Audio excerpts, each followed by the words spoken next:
Mukunda jewellery Hanamkonda ప్రారంభోత్సవ offer flat 20% VA December 14 నుండి 22 వరకు. నమస్తే, welcome to I dream social spotlight with Kavitha.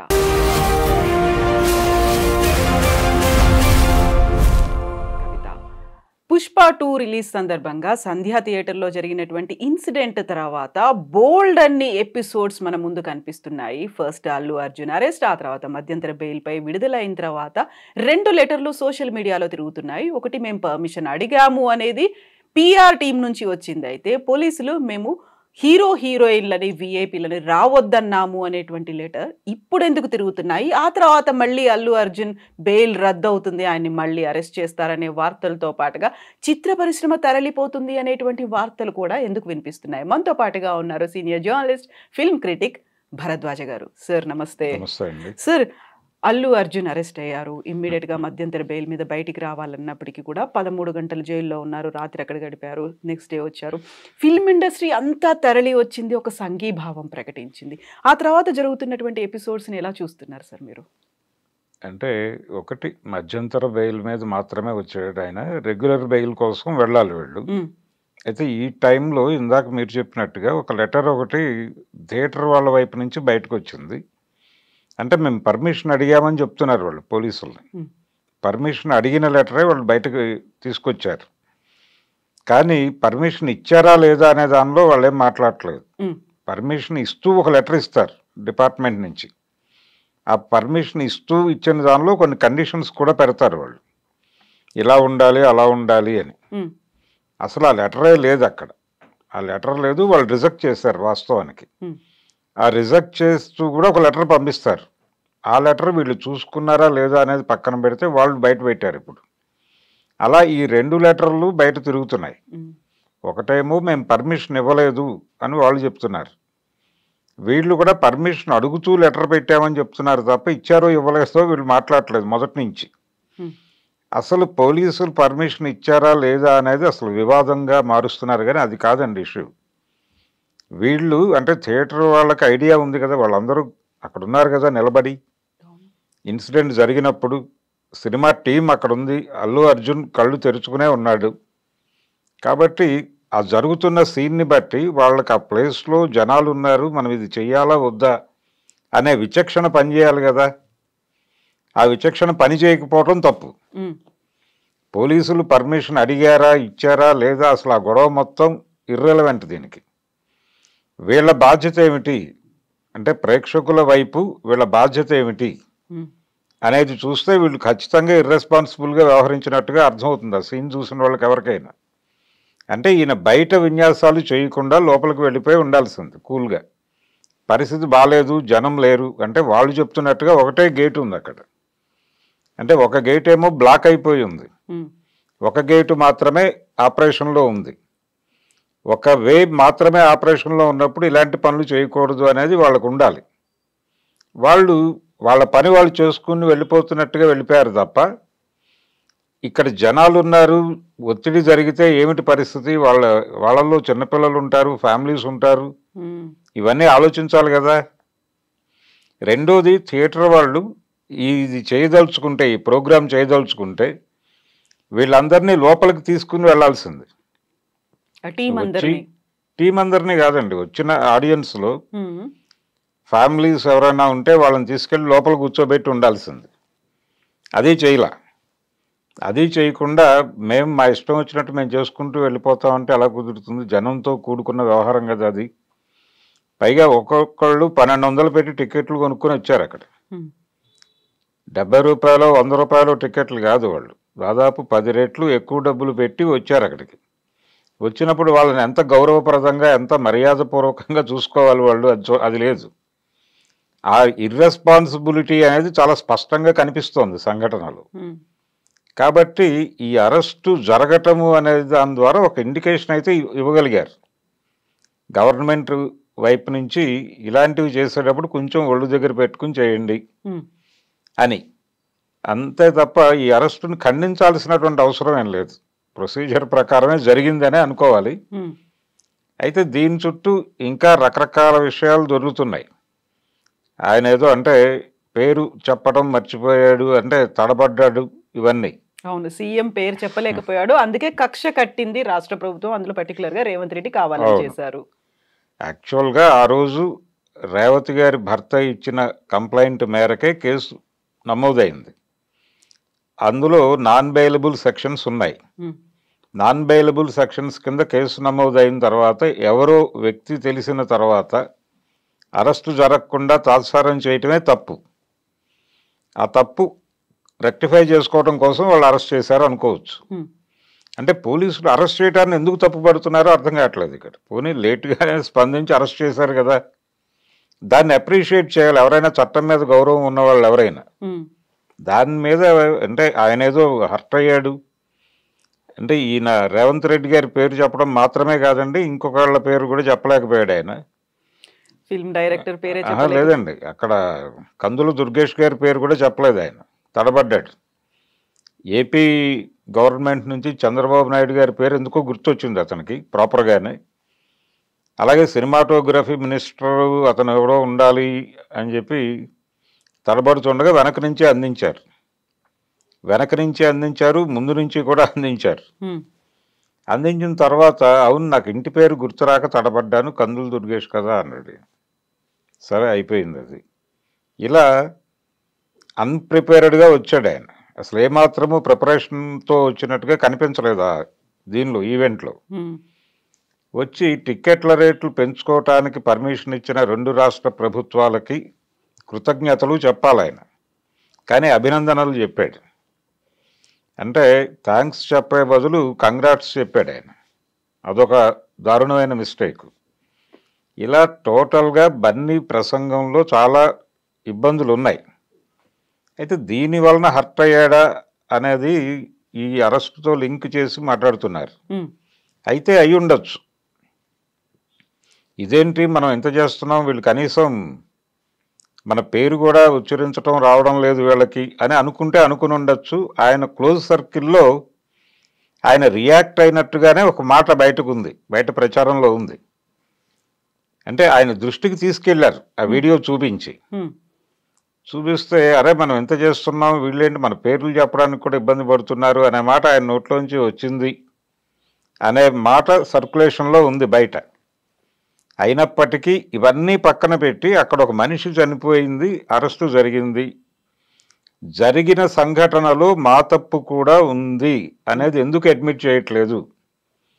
Unit కావచ్చు, అల్లు అర్జున్ కావచ్చు, ఎంతసేపు తప్పు పోలీసుల మీదకి నెట్టేసే ప్రయత్నం చేస్తున్నారు తప్ప, లేకపోతే జనం వచ్చినప్పుడు ఇలాంటివి జరుగుతాయి అని చెప్తున్నారు తప్ప, అక్కడ జరిగిన సంఘటనలో మా వైపు నుంచి కూడా ఏవైనా పొరపాట్లు దొర్లుండొచ్చు, అందుకు సారీ చెప్తున్నామని ఒక్క మాట ఎందుకు అనడం లేదు అనేది ఒకటి. ఉమ్, రెండోది, ఎందుకు కనీసం ఆ పిల్లవాడిని చూడటానికి కూడా ఆయన హాస్పిటల్కి వెళ్ళలేదు. దీంతో పాటు ఆనంద్ గారు వెళ్ళి పరామర్శించి వచ్చాడు నిన్న, పోలీస్ ఆఫీసర్ సిపి ఆనంద్ వెళ్ళి మాట్లాడాడు అక్కడ బయటకు వచ్చి.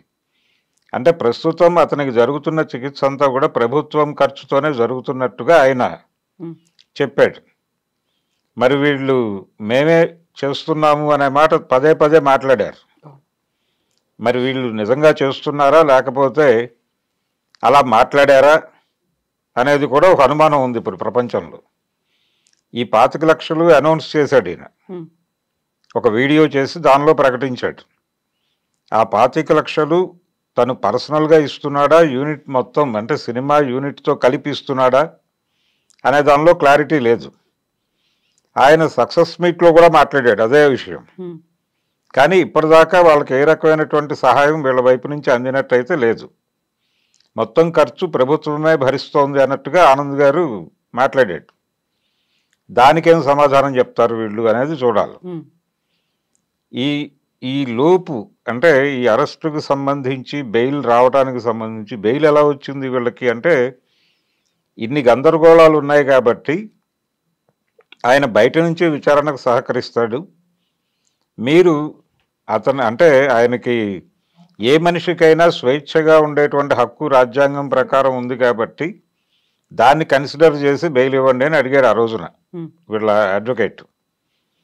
సరే కోర్టు గ్రాంట్ చేసిన తర్వాత ఇప్పుడు పోలీసుల తరఫు వాదించినటువంటి లాయర్లు, పబ్లిక్ ప్రాసిక్యూటర్లు వాళ్ళేం మాట్లాడుతున్నారంటే, ఇలా అడ్మిట్ చేసుకుంటూ వెడితే ప్రతి కేసులోనూ ముద్దాయిలు బయటకు వెళ్ళిపోతే మనం ఏం చేయగలం ఒక ఎగ్జామ్షన్ లాగా తీసుకుని, అంటే దీన్ని ఆధారంగా పెట్టుకుని మిగిలిన వాళ్ళు కూడా ఇదే ఆపరేట్ చేస్తే ఇబ్బంది కాబట్టి మనం పైకోర్టుకు వెళదాం. అంటే ఇక్కడ డివిజనల్ బెంచ్కి వెళ్ళడం కన్నా సుప్రీంకోర్టుకు వెళితే బెటరు. వెళ్ళి ఈ బెయిల్ క్యాన్సిల్ చేసి అతన్ని తిరిగి కస్టడీలోకి తీసుకుంటే బాగుంటుంది అనేది ఒక అభిప్రాయం ప్రాసిక్యూషన్ వైపు నుంచి వచ్చింది అనేది కూడా తెలుస్తోంది. ఒకవేళ అలా మూవ్ అయితే ఈయన మళ్ళీ లోపలికి వెళ్లాల్సి ఉంటుంది, మధ్యంతర బెయిల్ రద్దవుతుంది. కాబట్టి ప్రమాదం ఉన్నప్పటికీ ఇప్పటికీ అంటే ప్లాన్ చేసుకుంటున్నాడు ఆయన, అంటే రేవంత్ రెడ్డి గారిని కూడా కలవాలని అనుకుంటున్నాడు అల్లు అర్జున్ అని వినిపిస్తోంది. మరి కలుస్తాడా లేదా అనేది చూడాలి. వెళ్ళి సారీ చెప్పడానికంటే ముందు ప్రజలకి, ప్రేక్షకులకి ఆయన ఒక క్షమాపణ చెప్పాల్సిన అవసరం అయితే ఉంది.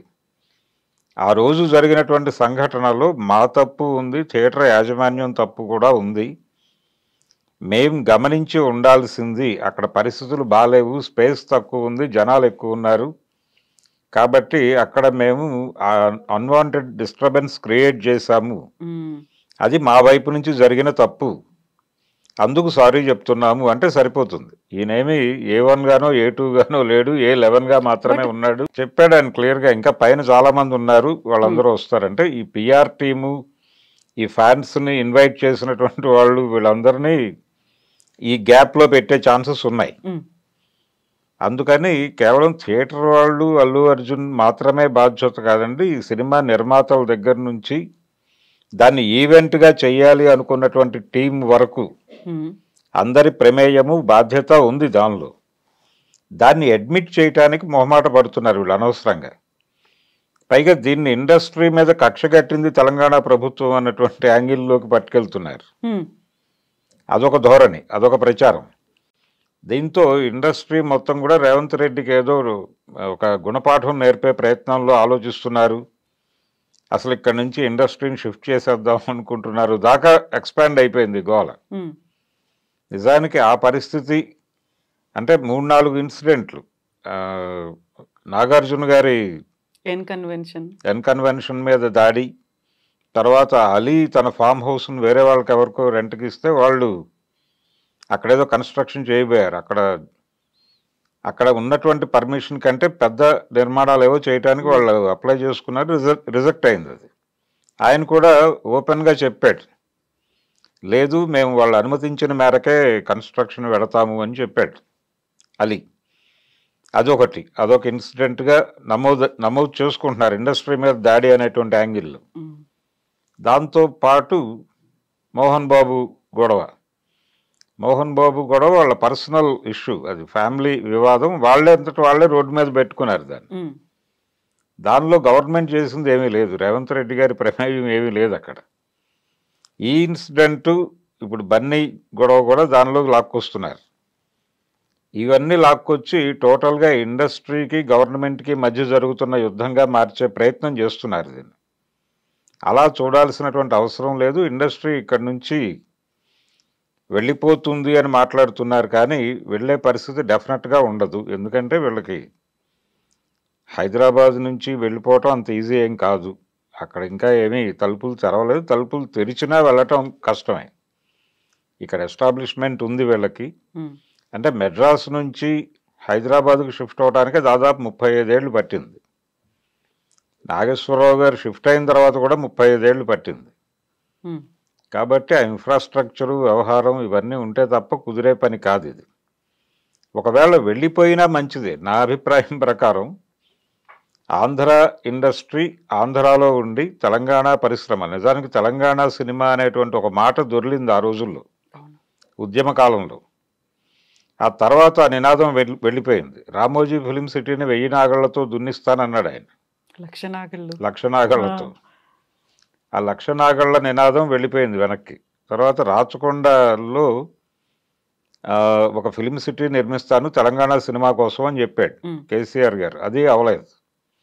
ఇవన్నీ పక్కకి వెళ్ళిపోయి వాళ్ళు కలిసిపోయారు వీళ్ళతో. కలిసిపోయి ఇక్కడ ఉన్నటువంటి ఫిలిం ఛాంబర్ ఆంధ్ర ఫిలిం ఛాంబర్గా వర్క్ చేస్తోంది. దీనికి ప్యారలల్గా తెలంగాణ ఫిలిం ఛాంబర్ అని ఇంకోటి ఉంది. కానీ తెలంగాణ ఫిలిం ఛాంబర్ ఉంది కానీ పేరుకి, అది కూడా దీనికి 6వ వేలుగా మాత్రమే ఉంది, ఒక ఉపాంగంగా ఉంది తప్ప అది సొంతంగా ఏమీ ప్రోగ్రామింగ్ లేదు దానికి.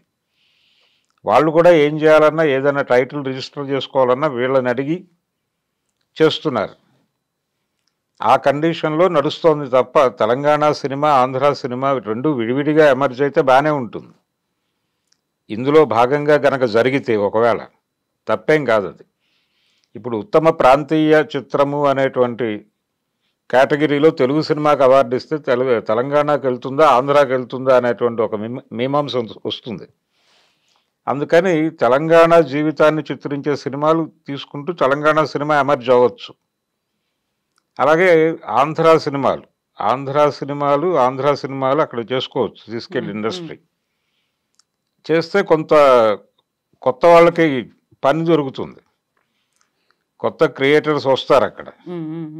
అలాంటి ప్రయత్నం జరిగితే బాగానే ఉంటుంది. నిజానికి ఇండస్ట్రీ వెళ్ళిపోతుందని వీళ్ళు ప్రచారం చేస్తున్నారు కానీ అది జరగదు. వెళితే మంచిదే, వెళితే డెఫినెట్గా మంచిదే.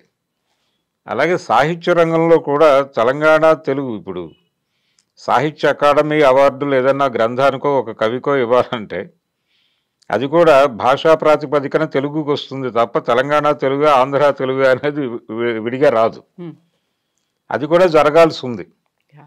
కాబట్టి ఈ డివిజన్ కేవలం భౌగోళికంగా డివిజన్ అయింది తప్ప ఇంకా ఇతర అంశాల్లో డివిజన్ కాలేదు.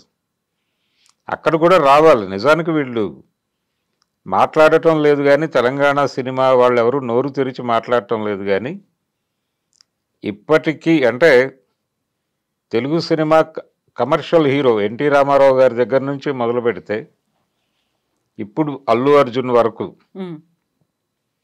ఇన్ని సంవత్సరాలు అంటే 75 సంవత్సరాల చరిత్ర అంటున్నారు. ఎన్టీఆర్ గారు ఇండస్ట్రీ ప్రవేశించి 75వ సంవత్సరం ఇది.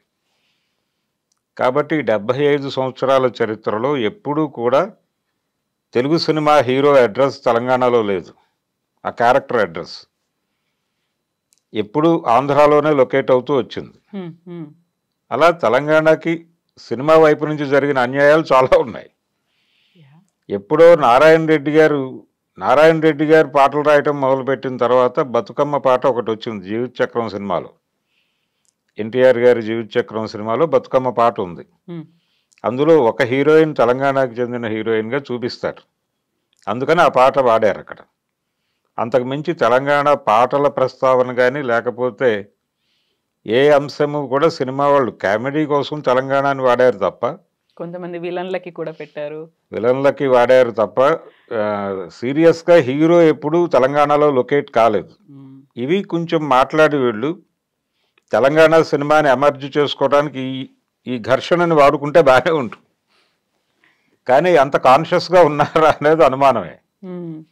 సార్ ఇప్పుడు అరెస్ట్ అయ్యి బయటకు వచ్చిన తర్వాత బెయిల్ మీద వచ్చిన తర్వాత ఆల్మోస్ట్ ఫిల్మ్ ఇండస్ట్రీ అంతా కదిలి వచ్చినట్టుంది. ఒక సంఘీభావంగా లేకపోతే ఒక పరామర్శలాగా వచ్చారు. బట్ అందులో ఎవరైనా రేవతి గురించి కానీ లేకుంటే వాళ్ళ అబ్బాయి గురించి కానీ మాట్లాడారా, వెళ్ళి చూసారా అనుకున్నప్పుడు అర్జున్ కూడా అదే మాట అన్నప్పుడు, అల్లు అర్జున్ అన్నప్పుడు అది జ్యూరిస్డిక్షన్ అంటే ఒక కోర్టు పరిధిలో ఉంది కాబట్టి ఇప్పుడు వెళ్ళి కలవట్లేదు అనే మాటని ఒక ప్రెస్ నోట్ రూపంలో రిలీజ్ చేశారు కదా. సో ఈ ఎపిసోడ్ని ఎలా చూస్తున్నారు సార్? హాస్పిటల్లో ఉన్న అబ్బాయి గురించి వెళ్ళి చూడలేదండి వీళ్ళు. అంటే ఆయన అన్నాడు, అంటే మా న్యాయవాదులు చెప్పారు ఇప్పుడు వెళ్ళటం కరెక్ట్ కాదు అని చెప్పాడు ఆయన. ఎందుకు కరెక్ట్ కాదు, ఎందుకు చెప్తారు, ఎవరు చెప్తున్నారు అడ్వైజర్స్ అనేది ఒక డౌట్ వస్తుంది. వెళ్ళి వాళ్ళకి ధైర్యం చెప్పాలి కదా. ఇప్పుడు ఆయన అరెస్ట్ అయ్యాడు, అరెస్ట్ అవగానే చిరంజీవి గారు షూటింగ్ ఆపేసి వాళ్ళ ఇంటికి వెళ్ళి వాళ్ళకి ధైర్యం చెప్పి వచ్చాడు కదా. అలాగే మీరు కూడా వెళ్ళి ధైర్యం చెప్పండి ఆ ఫ్యామిలీకి. తప్పే ఉంది దానిలో. ఎందుకు హెసిటేట్ చేస్తున్నారు, ఎందుకు అనుమానిస్తున్నారు మీరు వెళ్ళటానికి? టెక్నికల్గా వచ్చే ఇబ్బంది ఏముంది? ఆవిడ భర్తను కలవచ్చు, కలిసి ఓదార్చి బాబు మేము ఉన్నాము అని చెప్పచ్చు. ఇతను మాత్రమే కాదు, సినిమా పరిశ్రమకు సంబంధించినటువంటి అనేక ఆర్గనైజేషన్ ఉన్నాయి. అంటే ఛాంబర్ నుంచి ఒక ప్రతినిధి బృందం వెళ్ళి ఆ ఫ్యామిలీకి భరోసా కల్పించే ప్రయత్నం చేయొచ్చు. ఎందుకంటే ఇది సినిమాకి సంబంధించిన గొడవ. సినిమా హీరోని అరెస్ట్ చేశారు కాబట్టి ఇండస్ట్రీయే ఇక్కడి నుంచి తరలి వెళ్ళిపోతుంది అనే ప్రచారం జరుగుతున్న టైంలో ఆ కుర్రవాడిని ఛాంబర్ నుంచి ఒక బృందం వెళ్ళి పరామర్శిస్తే ఏమవుతుంది? అది కూడా చేయలే వీళ్ళు. అసలు ఆ ఏరియానే మనకు సంబంధం లేని గొడవ, అసలు ఆ ఇన్సిడెంట్తో మనకు ఏ సంబంధము లేదు, అదేదో విధివశాత్తు జరిగిపోయింది అన్న టోన్లో మాట్లాడుతున్నారు వీళ్ళు. ఆవిడ మరణం కూడా ఏదో ఆవిడకి అక్కడ మరణం రాసిపెట్టుంది కాబట్టి అక్కడ చనిపోయింది తప్ప మా ప్రమేయం ఏమీ లేదు అన్నట్టుగా మాట్లాడేస్తున్నారు వీళ్ళు. అది తప్పు, ఆ ధోరణి తప్పు. స్పష్టంగా వీళ్ళ పాత్ర ఉంది దానిలో. ఇక్కడ పోలీసులు పర్మిషన్లు ఇచ్చారా ఇవ్వలేదా అనే డ్రామాని హైలైట్ చేయటం వెనకాల కూడా ఈ కుట్రే ఉంది. అంటే విషయాన్ని పోలీసులకు పరిమితం చేస్తున్నారు. అది పోలీసులు చేసిన మర్డర్గా ప్రొజెక్ట్ చేసేటువంటి ప్రయత్నం ఇండస్ట్రీ వైపు నుంచి జరుగుతోంది. అందులో భాగంగానే ముఖ్యమంత్రి గారు అలిగారు, ఆయన ఏదో పేరు చెప్పలేదని ఇగో క్లాష్కి వెళ్ళిపోయాడు అనే ధోరణిలో మాట్లాడుతున్నారు. ఇదంతా ఇవన్నీ నైతికంగా తప్పు, లీగల్గా కూడా తప్పే. లీగల్గా అక్కడ చనిపోయినటువంటి ఇన్సిడెంట్ నమోదైంది, అది అతనిచ్చిన కంప్లైంట్ మేరకే కేసు బుక్ అయింది. అందులో ఉన్న సెక్షన్స్ వాటి ప్రకారం మీరు జైలుకు వెళ్ళవలసి ఉంది, వెళ్ళారు. Thank you so much sir. Thank you sir.